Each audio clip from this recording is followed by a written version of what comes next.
Hello everyone, this is Felix Konomakis. I'm an admin and specialist in ARFID, and today I thought I'd share some thoughts on a topic.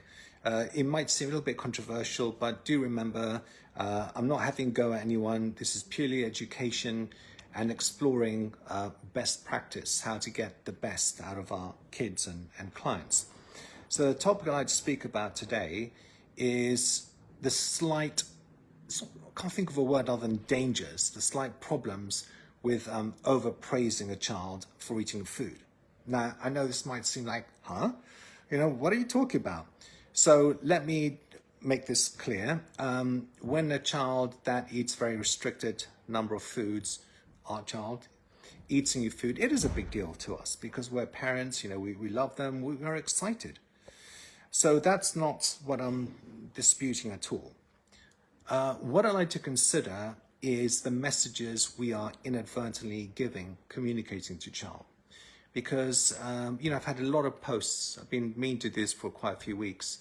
My child, has been in 6 weeks intensive therapy, ate a strawberry, ate this, did that, licked this, touched that. I'm delighted with this therapy. But if you think about it, eating food is meant to be normal.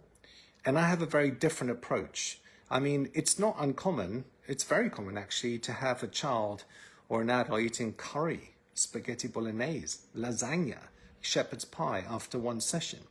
And when they do it, I think, oh my God, you just ate shepherd's pie. It's amazing. How could you? I act kind of normal, like, well done. You told your mind to do it, and you did it. Do you see? I normalize it because I'm saying, well, you're meant to eat food. But if you say, oh my God, you licked a strawberry, you touched a strawberry after 6 weeks of therapy, that's amazing. The accidental message is, it takes a lot of time to even lick or eat a strawberry. And if it took this much time for strawberry, it'd probably take double the time for, an apple or a burger or something like that. And now you're kind of giving the impression it's going to take weeks and weeks to get through a decent food list, or months and months, when that's not really true. Yeah. So what I'm asking you to do is when your child eats something, to say, well done, that was really good. And then if you're bursting with pride inside, keep it in. Now, there's always an exception to the rule. Some children really love praise. So if you feel your child really responds well to praise, then go for it. Have at it, praise them. But otherwise, like, that was a really good job, well done. And do you realize when you told your mind to do it, it ate it? And what else could your mind do if you wanted to tell it? It's kind of make the child think, oh yeah, eating food isn't such a big deal, So the paradox is we're acting like it's not a big deal, which helps the child, even though it is a big deal, yeah?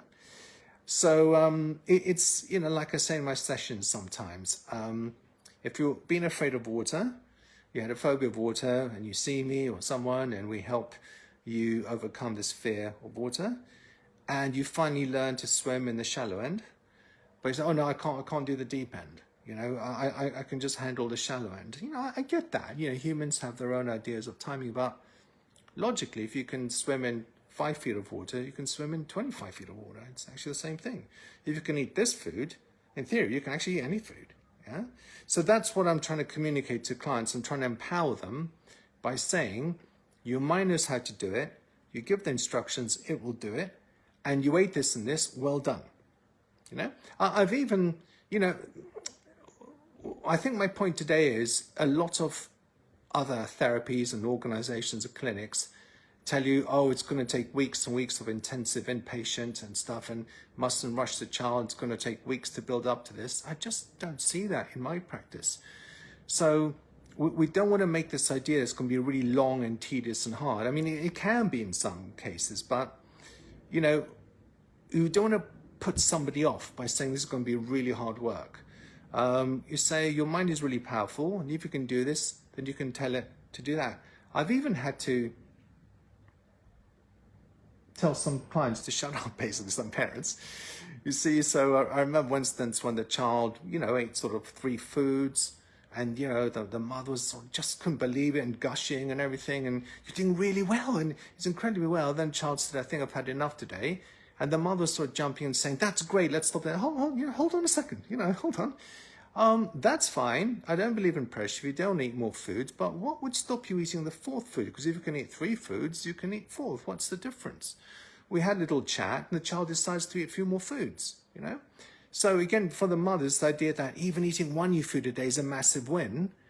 Well, yeah, sure, it is. But at the same time, I have higher standards. You know, I think, well, you could eat lasagna at the end of the day, spaghetti bolognese. I see it happen a lot. So let's aim for that rather than I eat a bit of strawberry and a bit of this. I mean, the only thing holding people back is this idea in their mind that even though I've just eaten food and it was easier than I thought, the next food will be hard, and the next food will be hard, and next food. So they're building up their minds that it's harder than it actually is. So that's the point of today. Don't let them buy into that. Don't feed into it. Just say, if you can do this, then you can do that. Great job. And the child thinks, oh, it's actually easier. Yeah. So thank you for listening. Any comments? Let me know. Otherwise, have a great day.